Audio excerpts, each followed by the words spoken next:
Welcome to another episode of the Jersey Podcast. I'm your host, Darian Kelly. Today I have two very, very special guests. We're in for a treat today.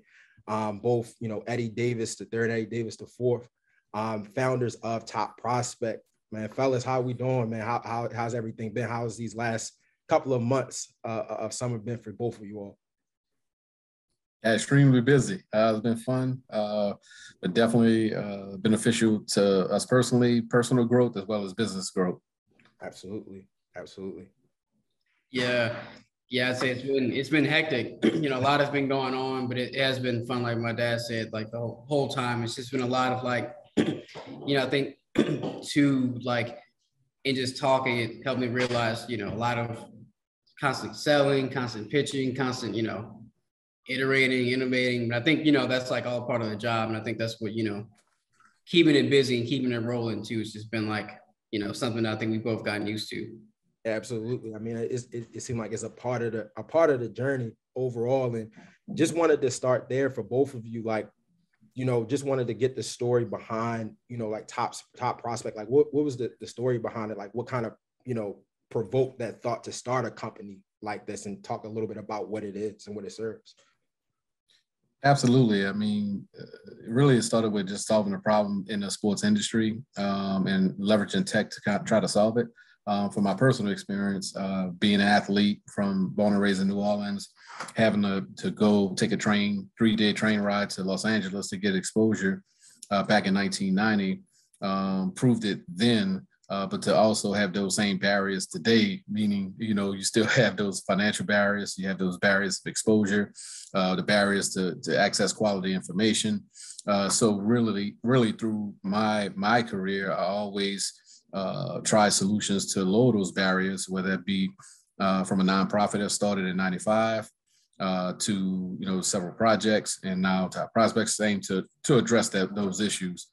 So those are some of the things that we're really looking to do.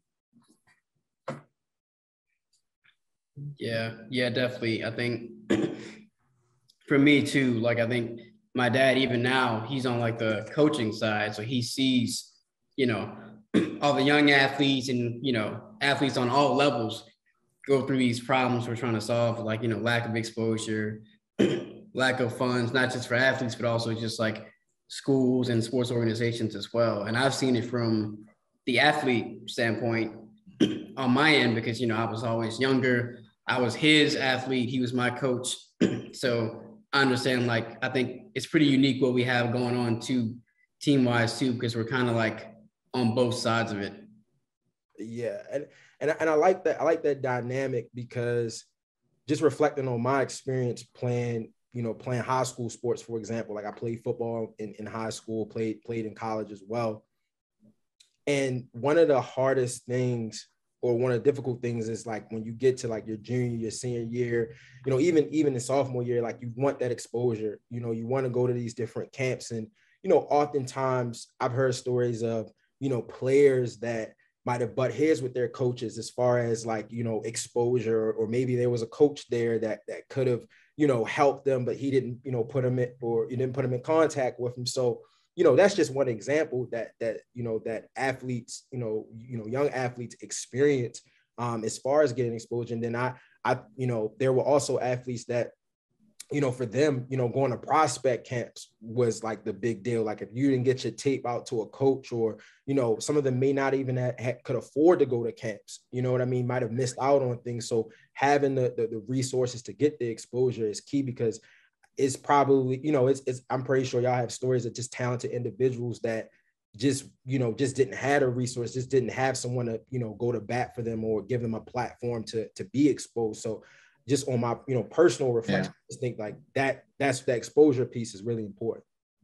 Yeah, and that's the beauty of the time that we in today, because like you said, in the mid to late 90s, you had the internet that kind of came on, and people got, they used that medium as a way to get some exposure, YouTube and things of that nature. But now with Web3, and specifically with NFTs, non-fungible tokens, in the NIL rule, name, image, likeness rule, now you get to empower athletes to really take control of their future.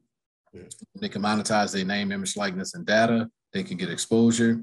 It lowers the barrier. It takes out the middleman organizations that has a lot of politics. You know, it is a big business. Right. As you mentioned, coaches, especially in my time coming up, they held the key on whether you got exposure to those schools. I could tell my personal story. It was several schools that I didn't even know was interested in me because my coach wanted to funnel me to a place where his friend was the head coach at. So you have a lot of that going on, and with Web3 and non-fungible tokens, it gives the athlete more power to take control and really get themselves out. Besides having an opportunity to monetize, like I mentioned, their name, image, likeness, and data and analytics. Absolutely. Yeah, and I also think that you both are in this space where, you mentioned NFTs, you mentioned Web3, and just how athletes should become more knowledgeable, on that, as far as like controlling their name, image, and likeness.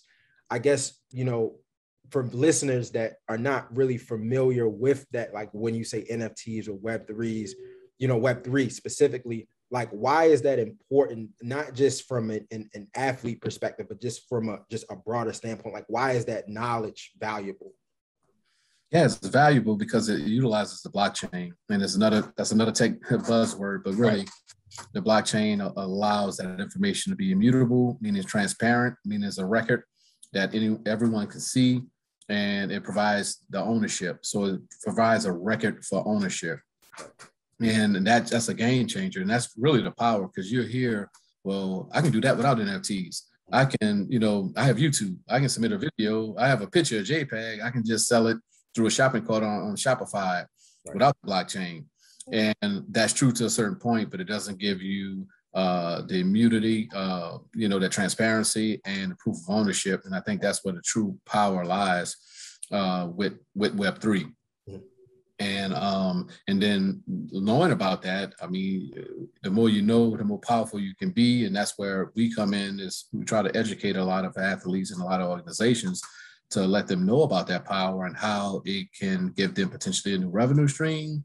It could give them more opportunities for us collaborating with other people in the same, will have the same interests that they have globally. And I think that's the thing you really have to wrap your brain around, is that it's a global blockchain. Is global. Crypto is global. It's not like the stock market. It doesn't close on a Friday and open back up on a Monday. It's 24/7 nonstop.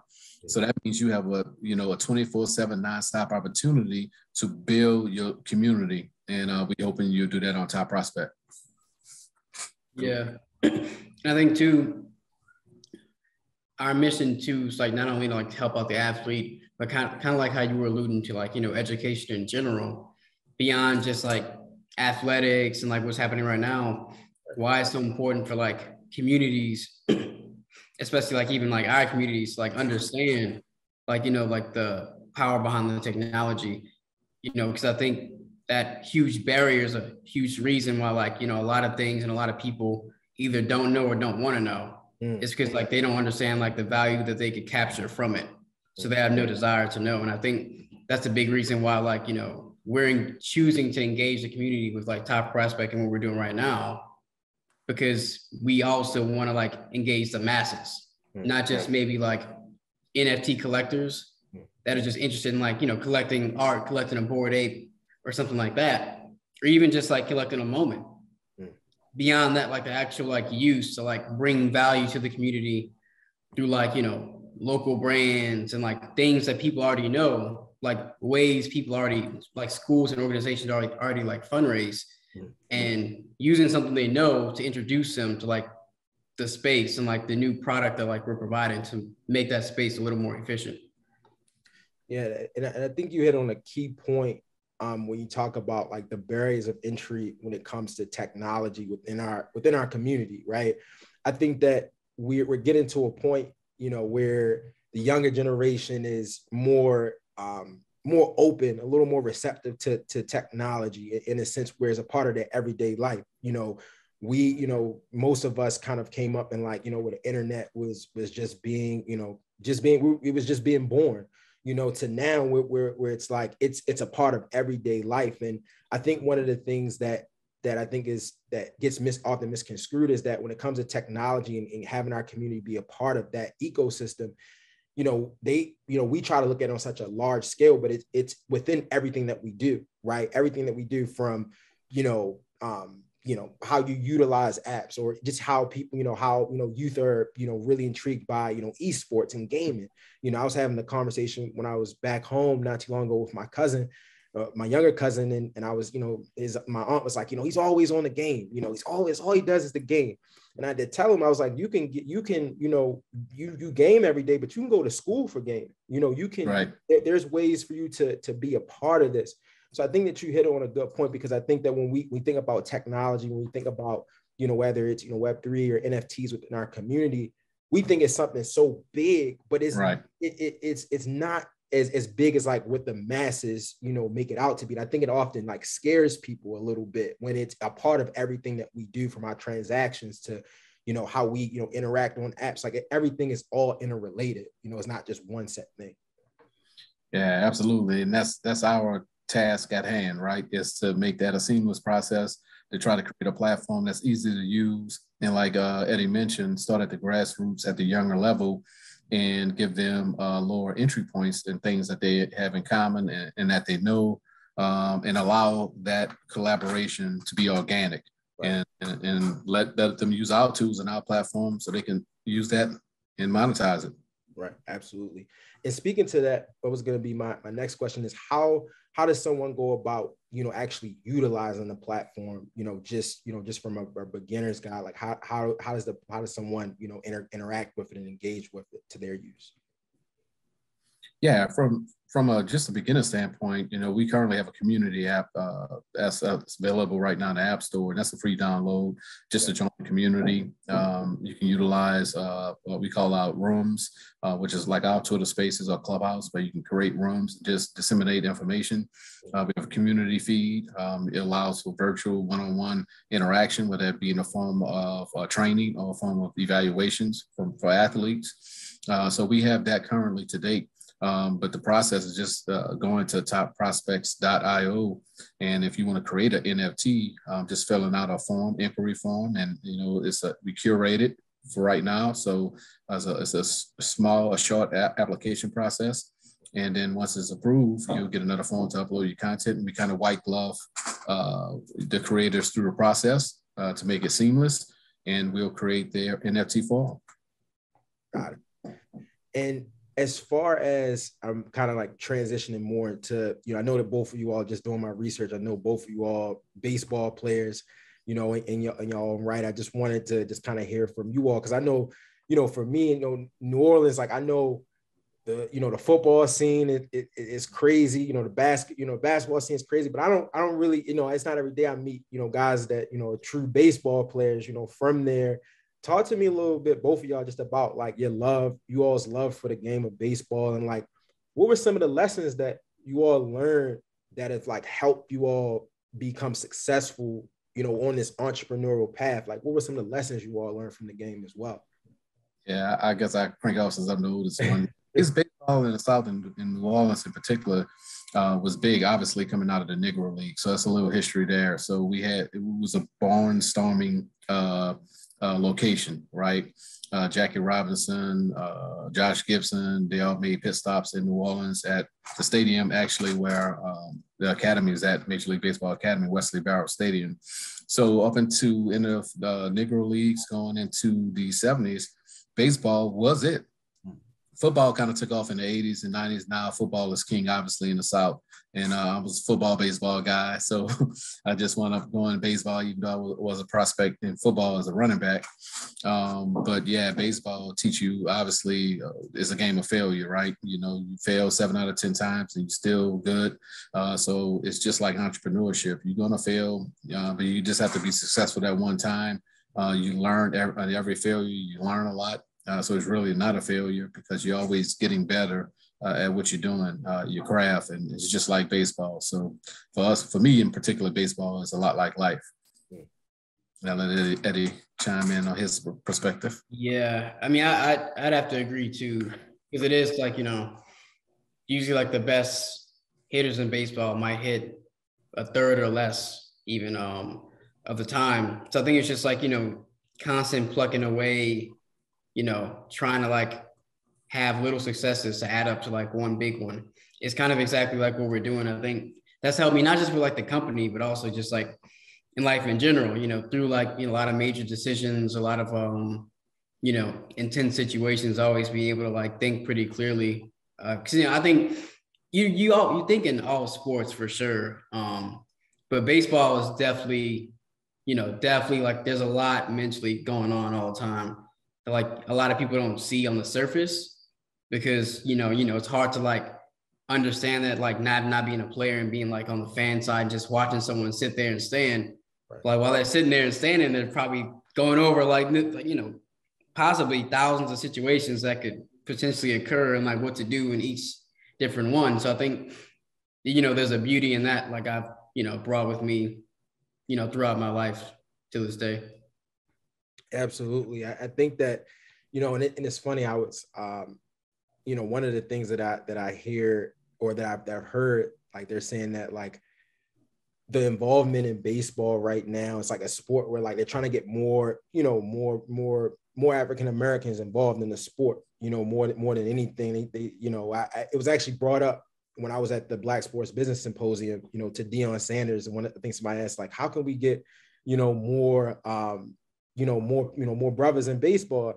And he was like, the problem is that, the difference between, baseball versus the other sports is like, when you like you can be seen, or like more so when you go to like a football game or basketball game, it's action. Like, you can, the girls can see you, plain as day, but a baseball game, they can't pick you out from who, who's who. And the pace of the game is different. So I thought that was just, I thought that was like, like funny, but at the same time, like it is like an issue as far as like, people, playing base, not issue, but getting more people involved in the game and understanding like how important the game is and the history is something that I think we often overlook at, on the athlete side. Yeah, absolutely.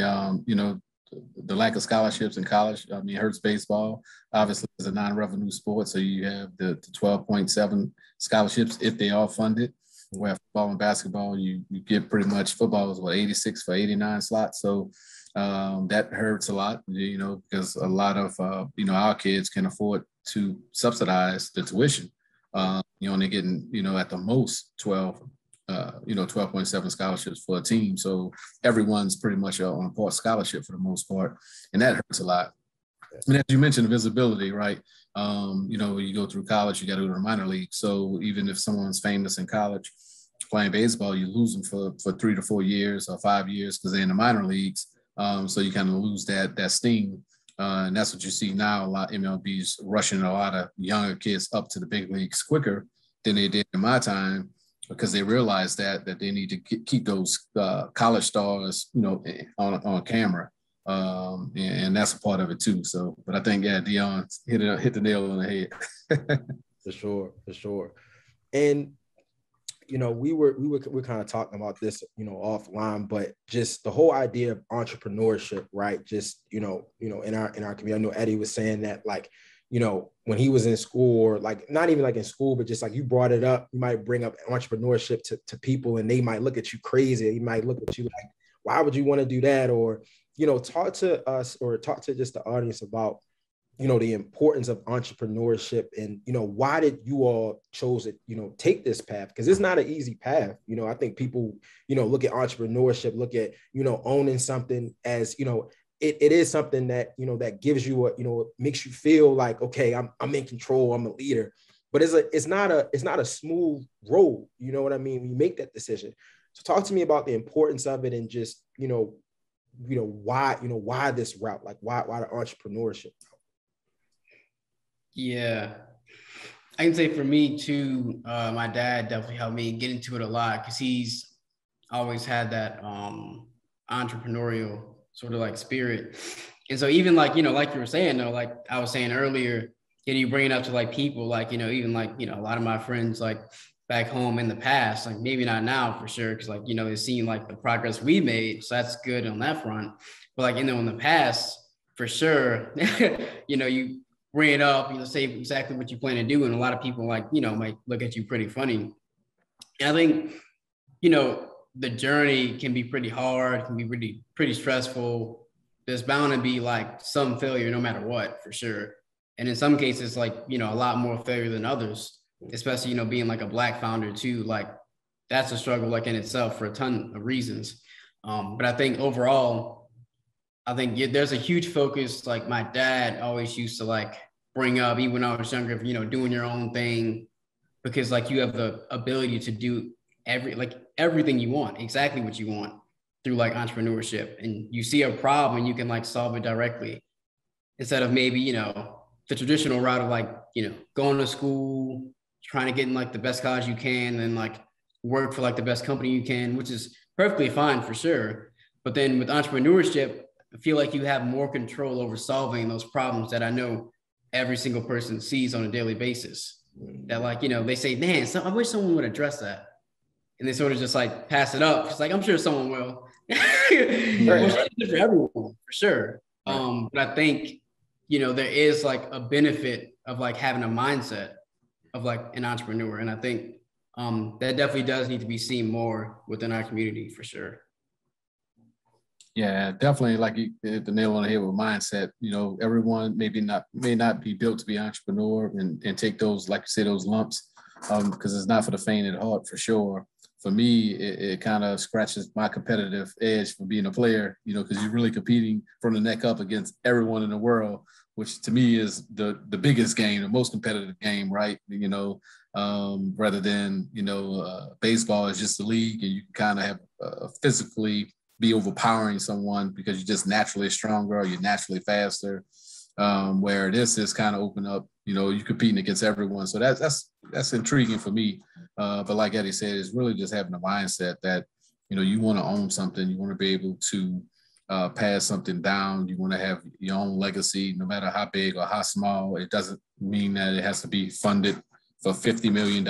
It could be a mom and pop shop legacy play, but you own it. It's yours. You can hunt and eat your own food. You're not dependent on anyone else. And I think us as a people, we've done that in the past, with Black Wall Street and things of that nature. All around every city had a Harlem, in New Orleans, we had Treme. That was either, they ran highways through, or they burned down, or they tore down. So it's nothing new in history with our community. We just got to get back to it. And I think leveraging Web3, leveraging new technology is a way for us to do that now. Yeah.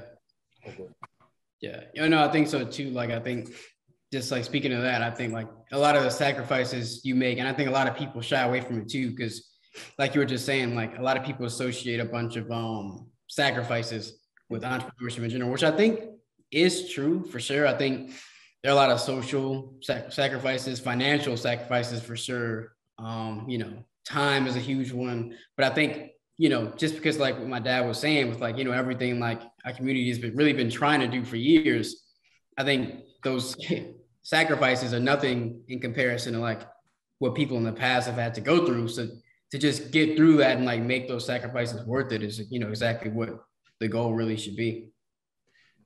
Yeah, and I think that both of you all touched on a good points as far as like, solving a problem. Like that's something that like I hear, through not even just, from the responses, but more so like, just listening to like previous like interviews that both of you have done, where that's like the common theme is like problem solving, like solving problems. I think that oftentimes, we often have a skewed outlook on what entrepreneurship is. You know what I mean? Like some people don't look at it in the sense of like problem solving. They just look at it as, I guess what comes from entrepreneurship, more so the fruits of the labor, not necessarily, the work or like your why behind what you do. And I think that that's important, because I think that we, I don't know if it's social media, like they glamorize it, it's not a glamorous experience. But at the same time, when you make those sacrifices for what is yours, you have a different, type of appreciation. And then the fact that both of you all are doing it, you talk about, generational wealth, you talk about generational opportunities down the line. So it's all interrelated. Absolutely, man. Absolutely. You just gotta just focus on that. You can't get caught up into this company's doing this. They got $50 million, so you got to pivot and do what they did so you can get the 50 million. Right. And like I told Eddie, man, it's the problem we're trying to solve. No matter how much money, no matter what tech, as long as the problem's there, even if we build a platform and it's just us using it with the people we know around the city of New Orleans, who says that's not a success. It is a success. Tell that to the kid that maybe was going down the wrong path, selling drugs, that now he's in college, which we've done offline to several kids in that situation. No mom, no dad, or mom on drugs, dad in jail, that you say that's a success. So whether it's their version of success or not, of us getting $50 million, but it's a success that we have on our whole mission was to lower the barrier, to create opportunities, lowering the barrier for these kids to get exposure, that they can help them and themselves and their family. And we plan to do that through Web3. And, as long as we stay focused on that, whether it's NFTs today, whether it's Google Glasses tomorrow and Web4 or something else, that's going to change. Technology is going to keep changing. But, as long as we stay focused on solving the problem and lowering the barriers, I think we'll be fine no matter what happens. Absolutely. And Eddie was talking about, he mentioned offline how, like, at Notre Dame, at his school, how he's starting, you started entrepreneurial club or group of some sort.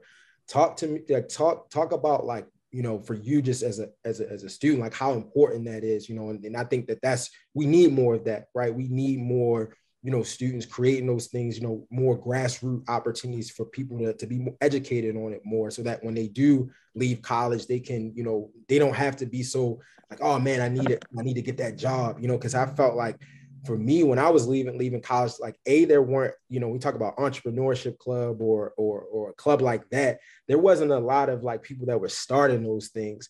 And yet it was more people who were like, oh, I gotta get that job, or I gotta, right. So talk about, just that group that you're starting, or that, like how important is that?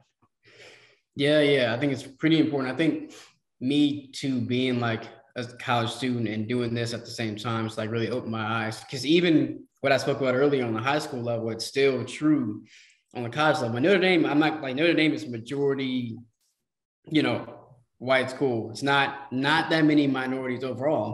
Right. So even then, so it's not even just a problem within like the Black community, like that stigma about like entrepreneurship there, like the culture is very much so you need to do what you have to do, work super, super hard at Notre Dame to get the best investment job on Wall Street, and beat every other college student out across the country, even across the world after.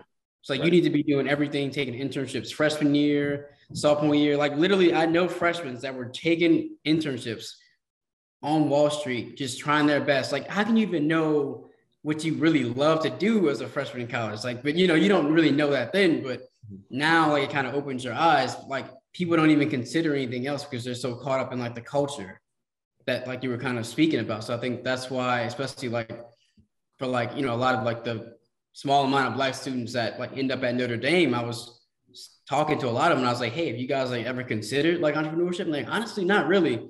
Like I was kind of just focused on like this internship or like this job, or like I might, my people are pushing me to be a doctor or a lawyer here. And I was like, it's great, but like, it's something maybe you should at least like consider. And like, I showed them like what I'm doing. And like, a lot of them are really like, inspired by it. Like, wow, like I'm going to start my own thing. I really want to start my own thing. I want to do my own thing. So I noticed just by like, not even me saying anything, just leading like by like example, people started to try to start their own things just because they see me doing it. So that's when I saw like a demand for it. I was like, okay, so maybe what I can do is try to get this into one organization or a club and make sure like I'm serving the community and actually using like all of our like resources together, and like Notre Dame resources especially, to like empower like not just the students currently there that are like Black and maybe want to be founders, but also people that are just interested in entrepreneurship and people that are incoming students. So, after I'm gone, I graduate 10 years later, I want it to still be there in place so that it's still happening. People are still being pushed towards entrepreneurship, if that makes sense. Yeah, absolutely. It in a sense, you're creating that legacy, you know, through it. And like you said, you know, just the conversation, you know, like we were talking about offline, you were saying how, you know, with your age and how like you're so young. And I was telling you, I was like, man, you know, you don't even think about where you at right now. Think about Right. 5-10 years from now. Like you're gonna, you know, usher in a whole nother level, or a whole nother, you know, rung of entrepreneurs that you're gonna inspire just by, you know, your path and your journey and what you know now. So even though it's difficult now, it ain't the pay. I mean, not necessarily the payoff, but the people that you're going to influence is going to be enormous. You know, just, you know, with your, you know, with where you're at now. So, you know, I think that it is great that, you know, that you're not only, you know, you're building this now, but you're also, you know, kind of leaving that door open, you know, for others to come after you just through, you know, your story. So I think both of y'all, that's extremely important for sure. Yes. Yeah, I appreciate that. For sure. I would say, like, you know, for the both of you all, you know, what keeps you all motivated? You know, it's you know, this accelerator program, it's been, you know, these weeks have been, you know, grueling weeks, I'm sure, you know, nothing's coming easy, but like, what keeps you motivated? What keeps you all, you know, keeps that energy? What keeps your energy up, you know, on this journey? Yeah, I still have a passion to solve the problem. I have a lot of energy for it. I love challenges. Like you said, so it's kind of in me. Doing what I love to do. I love sports. I love tech. So it really doesn't seem like work. And I think that's what it needs to be. You know, whenever you do something, your own business or something like that, you need to really follow your passion. And if you follow your passion with it, you're going to be into it no matter what happens. And yeah, so I'm just excited about moving the company forward and helping as many people as we can help with this platform. Yeah, I think for me too. I mean, it's the same thing. You know, I think we've been the problem. I think we see more than anything like an opportunity to really like change like the fabric of like the way things are. So I think for both of us, like the opportunity that we can see, you know, that like new lifestyle for like a lot of like, you know, people's lives that we can affect, kind of like pushes us to like do it because we want to see, you know, our dreams, you know, become a reality. Ultimately, I think we've been in like in the problem for a while. My dad, obviously, like more than me. And so I think too, like, you know, I did think we have this thing called Wellness Wednesdays. And that's actually kind of what we talked about on Wellness Wednesdays. Like, why are we actually doing like what we're doing? And I think everyone is like a mix of like passion to a problem, but also like, you know, we want to build something that like, you know, lasts. We want to like have like a legacy that helps people, which is really hard to do. So not to say like, you know, that's like an easy thing to do, but it is to say that I think, you know, all entrepreneurs have that common goal to actually like, you know, affect some like real change in the world, which is like sometimes like kind of rare. Absolutely. Absolutely. So this is the I like to call it's the fun part of the interview. I call it wearing the jersey. So it's like more so like quick hitter questions, you know, for the both of y'all. Number one, first question is what for the both of y'all, who coming up, what baseball player did you admire the most coming up? Like, who did you pad in your games after? He was Eric Davis, so his style just like Eric Davis. So he's played my same position. So Eric Davis and Darryl Strawberry. Actually, I got a chance to play with him when I was at the Giants, so that was cool. I would say for me, hard. I'd say I most maybe emulated myself after Jose Altuve because I'm also short and I also play second. So like seeing him be like a short second baseman was like huge for me too. But even before that, I think what really like made me. So my favorite team has always kind of been like the Yankees, and why is mainly because I always like Derek Jeter. I always used to do. I don't know if you know, but like one of Derek Jeter's famous plays that like he kind of like is like in a way taking credit for is like a backhand sort of in that hole right behind third base, you know, ground ball, kind of like jumps up on one foot and like throws it to first. Yeah. And so that was like one of my favorite plays to do. My dad could probably tell you, yeah, one of my favorite plays to do by far. Right. When I played, it was just that play just because like I was obsessed with Derek Jeter for a while. Yeah, absolutely. I'm sure. That was bringing me to my next question. Your top 5 baseball players of all time. who's in your top 5? That's all around. I was gonna do hitters all around that I've seen play, or just in general, everybody. Yeah, just everybody, complete players. Like you just like, man, this guy he's something. I probably have to, for me, I gotta go probably Willie Mays, number 1. Okay. Probably, even though I haven't seen him play, it gotta be Josh Gibson. Josh Gibson. Well, Barry Bonds, of course, and that could be argument for him, really for him to be number 1. Right.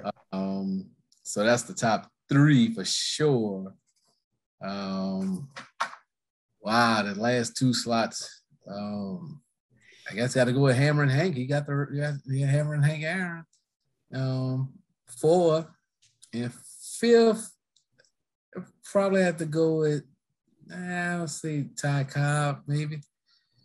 One of them, yeah. 5th is hard, but yeah, definitely the top 3 or 4 could be interchangeable. There you go. Mid Jackie, I gotta put Jackie Robinson. Yeah, I was about to say how come on, gotta throw Jackie in there. Yeah, you gotta throw Jackie in there, just a game changer. But right. Even at the time, Jackie wasn't the best Negro League player at the time. Josh, they thought he couldn't handle the racism.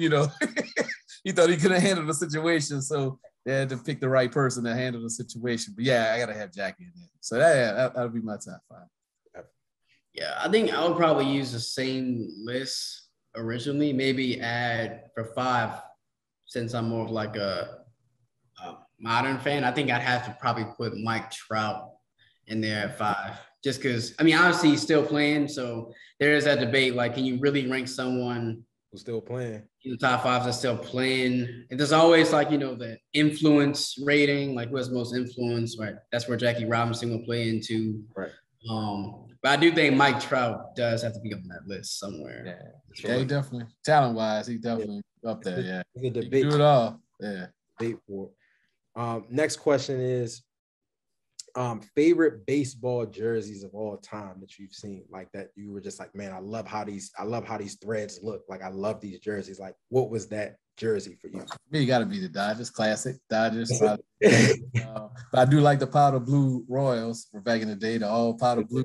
Yeah. Can't go wrong with those. I think I would always go with probably Yankees pinstripes. Yeah, the classic pinstripes. I think I like those. I think when I used to play too on the bigs, I'm sure my dad remembers, I used to play the bigs a lot.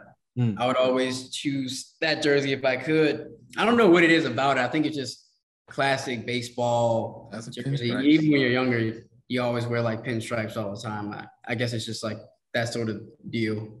Yeah, any Yankee jersey is just iconic. Like, you can see it from a mile away. Like, you know what it is. You recognize those pinstripes around the world. Right. You can't really, there's no debate on that. I'm definitely agree with you on that one. Best baseball memory of all time, like that you've had. Well, of course, for me, it probably got to be the '93 College World Series. I had the home run to beat LSU. That was, big time event, big time location, ESPN, in a big moment. So that's probably got to be up there. For me, got to be my number 1. That's actually really hard for me. I've had a lot of memories that I think were pretty good. I just have to pick one. Probably be one of the diving plays I might have made the middle. Maybe one time during I think maybe like during one of our district or playoff games, I made a pretty good play up the middle. And I think it was one of those plays I think they might have caught on TV. And so I think I went back and I happened to see it on TV somehow. And I was like, that's me. Yeah, I think that was a good memory, just seeing it on TV. I think that was pretty special. Absolutely. No, that you definitely can't, between, the College World Series and that play, like seeing yourself on TV, I think you can't beat those moments at all. Yeah. Who is a person that I guess for the both of y'all, who's a person that you would love to work with within sports? Like number one person that you all would be like, okay, this would be a great addition to the team. Ooh, got a few of them. Well, I mean, I'll start with the low-hanging fruit. I mean, I think Eddie, is talking to Jerome Bettis. He's on our advisory board, so that'll be pretty cool to get him more involved. But yeah, there's quite a few of them out there. I don't know, Eddie, what you think? Yeah, I'd say, yeah, I am. I was talking a little bit to Jerome Bettis because he was on campus at Notre Dame, finishing up his degree, actually. So I would obviously, definitely love to get him even more involved for sure. But I think too, probably in addition, like a lot of people in contacts in other sports, like some of those like coaches and more in like football and like basketball that like we don't know, because we do have a solid base in baseball for sure. Yeah. There's not too many people like, my dad doesn't know, like I don't know athlete wise, but those other sports though. Yeah, like Dion. Dion would be good. Yeah, he would be. Would be. Dion would be real good, especially in NFT. That's right up his alley. Right. Football, baseball. Sounds like a dream, but he definitely would be. Yeah. He'd be perfect. For sure. Yeah, no, Dion, that's why I wanted to put it out there. I was just like, man, tell me someone that y'all dream. Yeah. Like that. We all want to get. So Dion definitely somebody who could cover a lot of ground. LeBron, of course. Yeah. you gotta put it out there. Curry, Steph Curry, he's in the tech, in the sports tonal, so he's in the KD too. KD in the space. I see him doing some tech stuff. So yeah, so one of those 3-4 guys would be great. And my last question is, who do you think should be my next guest on the Jersey podcast? Deion Sanders, so you can tell him to put him on I'm gonna pour some streams. I'm gonna see if I can try, man. I'm gonna try. We only on episode. This is the third episode. I gotta get my rank up, but I'm gonna get there for sure. Though. Definitely gonna have the professionals on here. Absolutely. Okay. Well, for my cohort, I don't know if you did Jeremy say Jason, Playbook 5, Destin with Cardio. Those two companies I know real interesting products and solutions. So that might be some good guests. Definitely. I actually had Jason was my first guest. Like, he was okay. I always shout him out on this platform because, he was a guy that, he just had that energy. He was just like, he came up to me, or I came up to him and telling him what I did. And he was like, man, we need you, man. We need more, brothers in the media, tell these stories and da-da-da-da. So, he was very instrumental in me just actually like taking this leap of faith, creating this platform, because, that's what it's all about, essentially is, the jerseys that we all athletes to some degree, but we wear a jersey, but we're more than just that. Like, we all have stories. Right. We all come from, different places. We all have different interests. And so like the story is what makes us unique more than it does the wins and losses on the field. You know what I mean? It's all about that. Right. Story. So that's, I always got to shout him out always. Yeah. He was super helpful as well. So, yeah, for sure. But other than that, man, it was a pleasure. Thankful for both of y'all for your time. I know it's not, I know y'all have a lot going on. Launch day is coming up. I'll definitely be there to support and just, see just what you all have been working on. More importantly, and just let everybody know, like, where they can find you, where they can tap into, Top Prospect. Yeah, I'd say always for sure. Hit us up on Instagram at Top Prospect NFTs on really any social platform. And you can always email any of us at edavis@topprospect.io, edavis@topprospect.io for my dad. We always, love to chat 15, 30 minutes about whatever. Absolutely. Yeah, and definitely to come on the platform. Like I said, we have Top Prospects in the App Store. We can host the room. You can host the room. Invite us on. We're going to be hosting some rooms on there. So if you want to learn more about Web3, NFTs. Come get that free information, free education. Free game for sure. But yeah, again, man, thank y'all for coming. Thank y'all for your time. And best of luck with you all with launch day, and much success to y'all moving forward with y'all's company. Thank you. Appreciate it. All right.